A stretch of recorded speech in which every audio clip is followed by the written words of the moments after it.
ကျွန်တော်ဂျပန်ပြည်တွင်း stock ကိုရောင်းထုတ်မှာဖြစ်ပါတယ်လောလောဆယ်ကျွန်တော်မြက်နေတဲ့ဟာက28,000ကျော်မြက်နေရပေါ့နော်ဒီဂျပန်ပြည်တွင်း stock ကနေ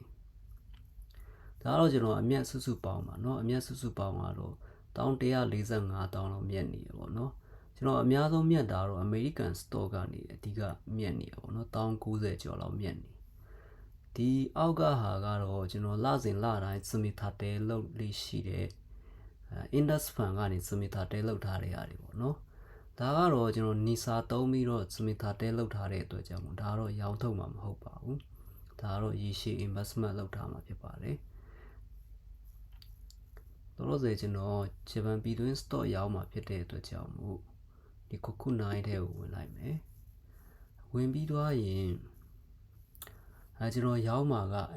ဒီ stock ပါเนาะဒီ stock ဒီ stock ကလောလောဆယ်12,500ကျော်မြက်နေတယ်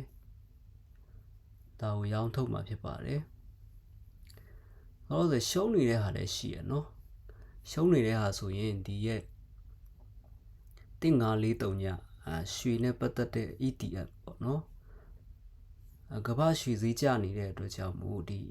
ရွှေGo ETF ကလည်းကျနေရပေါ့နော်လောလောဆယ်3,000-4,000လောက်ရှုံးနေတယ်ဒါကတော့ဒီအတိုင်းထားမှာဖြစ်ပါတယ်လောလောဆယ် all time high ဖြစ်နေတဲ့ဟာကိုကျွန်တော်ရောင်းချင်တာဖြစ်ပါတယ်ဒီ all time high ဖြစ်နေတဲ့ဟာကိုကျွန်တော်ရောင်းထုတ်မှာဖြစ်ပါတယ်ရောင်းမယ်ဆိုတော့ဒီနေရာကိုနှိပ်လိုက်မယ်နှိပ်ပြီးတော့ရင်ကျွန်တော်ဝယ်ထားတဲ့ခါဘူးအည်အတွက်က9ခုပါเนาะ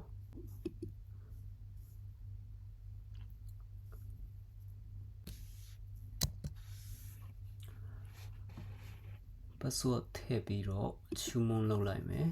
ဒီမှာပြန်စစ်ကြည့်လို့ရတယ်เนาะဒါကိုပြန်စစ်ကြည့်ပြီးတော့ရင်ဒီချူမွန်ဆူရကိုထပ်ပြီးတော့လုပ်လိုက်မယ်ဖုန်းနဲ့လည်းလွယ်တကူလုပ်လို့ရပါတယ်เนาะဒါပေမဲ့ဒီနေ့ကတော့ကျွန်တော်ကွန်ပျူတာနဲ့လုပ်နေတာဖြစ်ပါတယ် laptop နဲ့ဆိုတော့ကျွန်တော်ရောင်းပြီးတော့ပြီเนาะချူမွန်ကို受け付けしましたဆိုတော့ဒီနေရာကြည့်ပြီးတော့ဒီနေရာနှိပ်ကြည့်ပြီးတော့ချူမွန်ကတကယ်ယခုကျော်ဖြစ်သွားလားဆိုတာကိုပြန်ပြီးတော့စစ်ကြည့်ရမှာဖြစ်တယ်เนาะယခုကျော်ဆိုတဲ့ဟာပေါ်လာရင်တော့ရောင်းထုတ်တာအဆင်ပြေသွားပြီတခါလေကြာရင်ယခုကျော်မပေါ်လာလို့ရှိရင်ကျွန်တော်တို့ကပြန်ပြီးတော့စစ်ဆေးကြည့်ရမှာဖြစ်တယ်ဒီမှာเนาะယခုကျော်ဖြစ်သွားပြီเนาะကျွန်တော်ရောင်းထုတ်တာဒီယခုကျော်ဖြစ်သွားပြီဆိုရင်ရောင်းထုတ်တာအဆင်ပြေသွားပြီရောင်းထုတ်လိုက်ပြီဆိုရင်ခုနကကျွန်တော် stock ရောင်းလိုက်တဲ့ငွေတွေကဒီမှာရောက်လာမှာဖြစ်ပါတယ်ဒီ Kais Key Kanogaku ဆိုတဲ့နေရာမှာရောက်လာမှာဖြစ်ပါတယ်ဒီနေရာရောက်လာတယ်ဆိုပေမဲ့ကျွန်တော်တို့ချက်ချင်းငွေထုတ်လို့မရသေးပါဘူးဒီနေ့ရောင်းတယ်ဆိုရင်မနှက်ပြန်မှငွေထုတ်လို့ရမှာဖြစ်ပါတယ်ဒီမှာကျွန်တော်လောလောဆယ်ငွေထုတ်ခွင့်ရတာက10,000ကျော်ပေါ့နော်ဒီ10,000ကျော်ကကြတော့ကျွန်တော်ပြီးခဲ့တဲ့ရက်ပိုင်းကလေးကရောင်းထားတဲ့ stock share ဖြစ်ပါတယ်ဒီ10,000ကျော်ဆိုရင်ဒီနေ့ကျွန်တော်ထုတ်မယ်ဆိုရင်ထုတ်လိုက်လို့ရပါတယ်ကျွန်တော်ဒီ stock share ကနေဒီလိုအမြတ်ရလာဖို့အတွက်ဆိုရင်တွေးတဲ့ stock ကိုခက်မှန်းချေနဲ့လိုက်ဝယ်လို့မရပါဘူးကျွန်တော် stock တစ်ခုချင်းစီကိုတိတိကျကျရွေးချယ်ရမယ်ပြီးတော့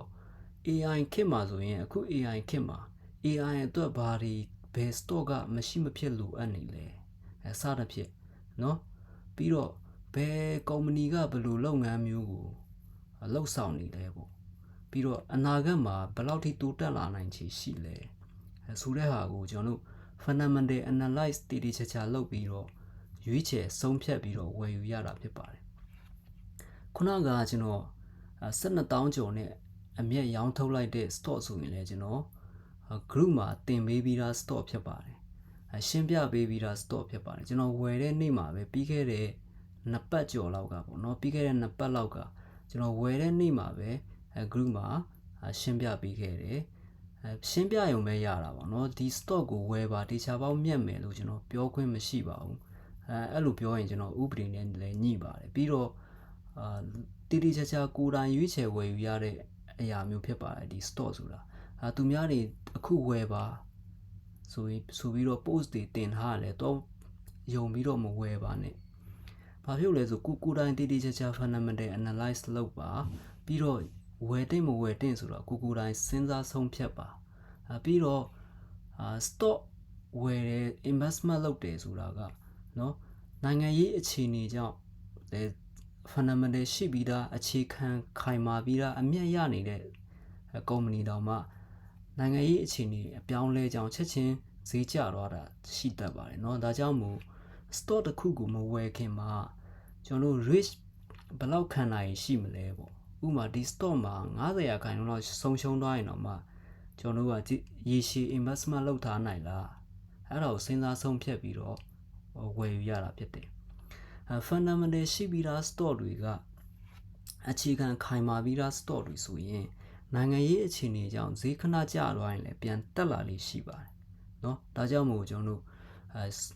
မဝယ်ခင်မှာတိတိကျကျ fundamental analyze လုပ်ဖို့လိုပါတယ်အဲ့ဒီ fundamental analyze လုပ်နေပြီးတော့ stock တစ်ခုချင်းစီကိုဘယ်လိုရွေးချယ်ရမလဲဆိုတာကိုလည်းကျွန်တော်သင်တန်း group မှာအများတန်းပုံမှန်လေးရှင်းပြပေးလေးရှိတယ်ကျွန်တော်ဝယ်တဲ့ stock တွေကိုလည်းကျွန်တော်တစ်ခုချင်းစီရှင်းပြပေးလေးရှိပါတယ်အဲ့လိုလေ့လာပြီးတော့ဝယ်ယူရတာဖြစ်ပါတယ်ပြီးတော့တိတိကျကျလေ့လာနိုင်ရမယ်เนาะဒီဝယ်ရောင်းလုပ်ချင်တဲ့သူတွေကကျွန်တော်တို့တစ်လလောက် investment လုပ်ပြီးရောင်းချင်တဲ့သူတွေပေါ့เนาะအဲ့လိုဝယ်ရောင်းလုပ်ချင်တဲ့သူကတိတိကျကျနေ့တိုင်းလေ့လာနိုင်ရမယ်အဲ့ဒါမှအဆင်ပြေလိမ့်မယ်ပြီးတော့ကျွန်တော်တို့ကအဲ့လိုမလေ့လာနိုင်ဘူးရေရှည်အတွက် investment လုပ်ချင်တယ်ပြီးတော့တည်လဲတည်ချတဲ့ stock တွေကို investment လုပ်ချင်တယ်ဆိုရင်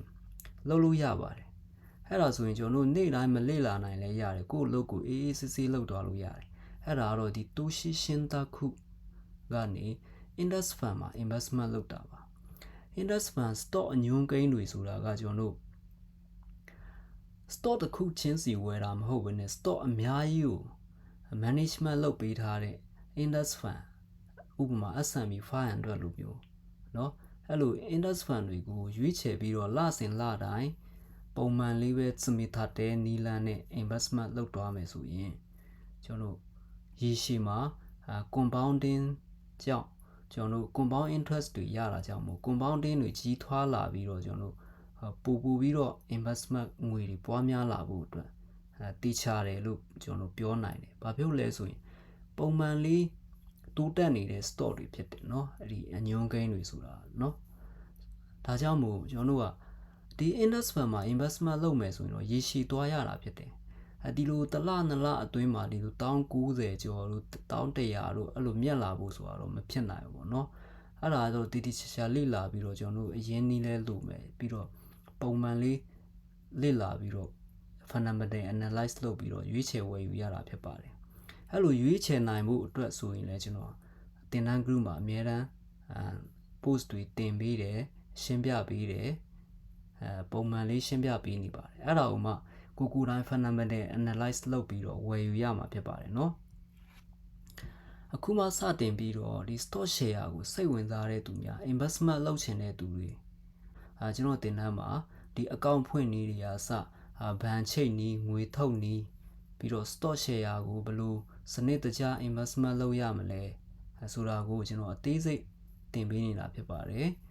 တင်တန်းတက်ချင်တယ်ဆိုရင်ကျွန်တော်တင်တန်းမှာလာ join လို့ရပါတယ်